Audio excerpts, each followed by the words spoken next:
Hello everyone, welcome back to another episode of r/entitled people. In today's episode, my cousin arrested my father. I gave him the go-ahead. Drunk girl at bar being rude to random men. My brother stole thousands of dollars from the high school, technically. Before we get started, make sure to subscribe so you will never miss a video. So let's get started. My cousin arrested my father. I gave him the go-ahead. One day my father and my cousin and I were at a gardening store to buy some pieces to repair a sprinkler system. They were small items.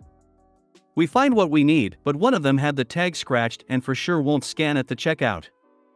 I said we have to find one with a proper tag, but my father said there's no need. He takes the tag off and puts the item in his pocket. Me and my cousin look at each other like WTF. When asked, my father said they won't even notice it. Since it had no tag, it wouldn't activate the alarm at the entrance. Two things you need to know going forward. My cousin is a police officer fresh out of the academy. My father has always had an attitude of superiority towards the children of the family, something like I'm your father/uncle/etc. You won't dare cross me, no matter if we're already adults with jobs and our own homes. So my cousin asks if he realizes he could have him arrested for this, to which he responds by laughing, and then he said he dares him to do it. We walk towards the registers, and while waiting in line my cousin whispers in my ear, "You know what I'm about to do, right?" To which I reply yes. He waited for my father to pay for the stuff he wanted to pay for and go past the alarm sensors so that the theft would be official and not just intent. Then he started acting like police.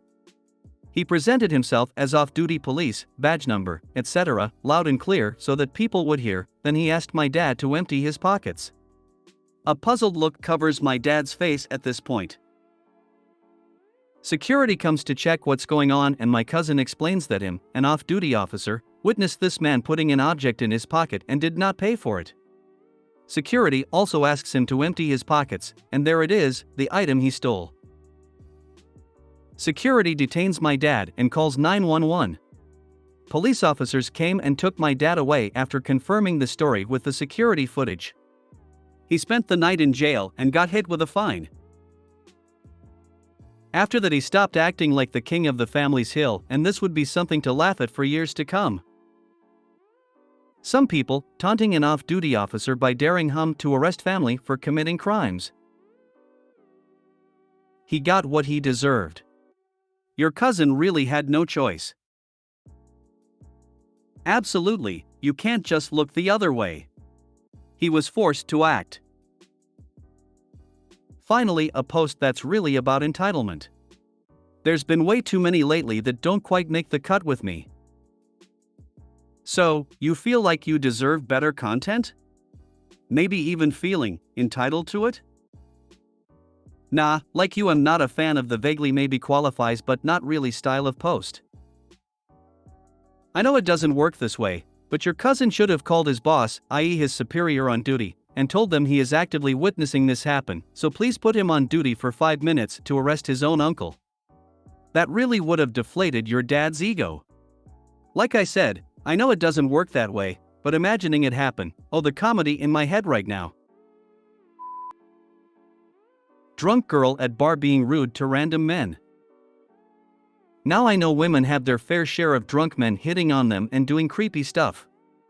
But I often see and encounter drunk women who act really rude towards men and expect to get away with it without any repercussions. For example, last month I was at a really crowded bar. A drunk girl decided to push her way through just because she can, without saying sorry or excuse me at all. My back was facing her, and as she pushed her way through, I felt someone forcefully push my back and I fall to the floor. As I get up and motion WTF to her, she goes, "Well, maybe if you were a real man you wouldn't have fallen down like a little bee *TCH. She then proceeded to barge through more people as I saw she grab one guy's shoulder and shirt and pulled him away so she could get to wherever she was going. Like, come on now, if a man this did to a bunch of women, I am sure he would get in real trouble. Yet when it is a drunk girl, they can just push and grab guys who are in their way and then complain like we are the problem? Anyone else see this happen at bars, concerts, shows, sporting events? I think the worst part of it all is I felt uncomfortable trying to say something to her or to explain she cannot do that. This in turn makes her feel entitled to continue doing what she is doing, because no guy is going to waste their time and effort getting into an argument/fight with them. I mean, she probably does it to the other women waiting at the bar too. She hardly sounds like the discerning type. Yes, I'm sure she did this to other women as well. My question was more, can women in general do this to guys and get away with it? Because I've had this happen to me personally more than 4 times. Drunk women aggressively pushing and grabbing guys out of their way. It's like an unwritten rule that they all know they can get away with it or something. I find this quite common. We have an ice house/beer joint up the road, and my husband and neighbor were up there just this past week.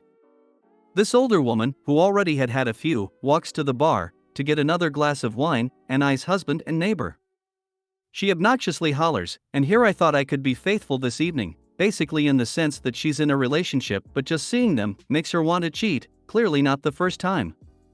Husband and neighbor make it perfectly clear to her that they're married and just there to chill, but she won't leave them alone. Multiple times the woman had one of them cornered and the other had to come rescue him. Like you said, girls can be like, OMG, I'm just here to drink with my friends. Please don't hit on me, and if you do, you darn well get security called on you. But the roles reversed and women just do whatever they want. Oh, I've seen them get rude and presumptuous. Hubby and I were out having drinks at a packed bar. He went to the bathroom when the crowd allowed. On his way back to me, and I watching and waiting, he got caught behind a group chatting a couple chairs down from me with a young woman standing right in the middle of the walkway. There was no way around. So he said excuse me to the girl. She ignored him. He tried again, no response. So he finally tapped her on the shoulder and said excuse me, and this chick. She whipped around and started berating him, stuff to the tune of to stop hitting on her, she has a boyfriend, etc. He pointed at me saying he was just trying to get back his wife, me, and she was blocking him. She turned to look in my direction. I smiled and waved and pointed to my wedding ring. Her friends started laughing and they moved. Funny we didn't see her after that. I still mess with my husband about him hitting on girls in front of me, lol. You don't know what terror looks like until you've seen the look on a male stripper's face when he speaks of how women behave at strip shows. If men behaved that same way at a titty bar, all hell would break out. When it comes to nightlife, women definitely have privilege. Cop for 30 years, and the only thing worse than a drunk man is a drunk woman. Used to work in a bar for years. These women are the absolute worst to deal with, and I personally took great pleasure in getting rid of them. My brother stole thousands of dollars from the high school, technically. My brother got a job at the HS inputting data from the basketball teams, more than one team, into a school laptop. He was supposed to record everyone's stats and records, playing style and opposing team strategies, traveling all over with them, staying in motels. Being very charismatic, he somehow managed to bluff his way through the entire year and got paid for it. Finally, at the end of the year, they had to threaten my parents to get the laptop back and, of course, found it full of video games, torrented movies, and not one record or document of the 4 teams. The school demanded their money back, all of which he spent to the last penny. My parents are working out a payment plan and he is no longer allowed at any high school in my state. You might be wondering what my parents' solution to this problem. Yes.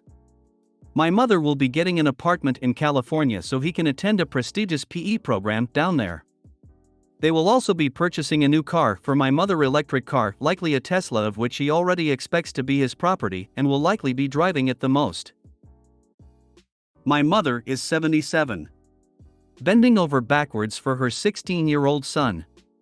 Not that this directly affects me, and I hope beyond hope when my parents died I can completely cut ties with my over-entitled siblings, but somehow I find that very unlikely, as he's probably going to become my problem until the day I die.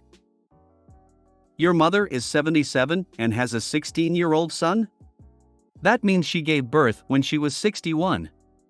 While still in the realm of possibility, according to Guinness, oldest woman to give birth was a few days short of 67 years. She lied about her age and claimed to be 55. This would definitely require IVF with a donor egg. You are under no obligation to your brother, no matter how much your mom/family may guilt trip you. Hell, tell him now that once Mummy Dearest dies, you will never speak to him again. Record his audacious response of how he'll never need help from you, then play it back to him when he comes crawling back in 5 years. Your 77 years old mother and your 16 years old brother? Friend had many pregnancy losses and finally had a child at 45. She's the oldest birther I know. Most women quit the egg thing in 50s, so baby over age 60? Ouch. Yeah, need to know if adopted or IVF or more deets. Maybe was a typo? At over 70, would like to think enough wisdom to not be a bad parent. But dumb comes in all ages. Sounds like they have the money. More money than sense. WTF? Your parents should be making him get a job to pay back what he stole, and maybe homeschooled with a tutor, absolutely not rewarded with an apartment in California, a prestigious school, and a Tesla. Bad parenting. Your parents need a timeout and a reality check. If you made it to the end of the video, thanks for watching. Don't forget to like, subscribe and share, and we will see you in the next video.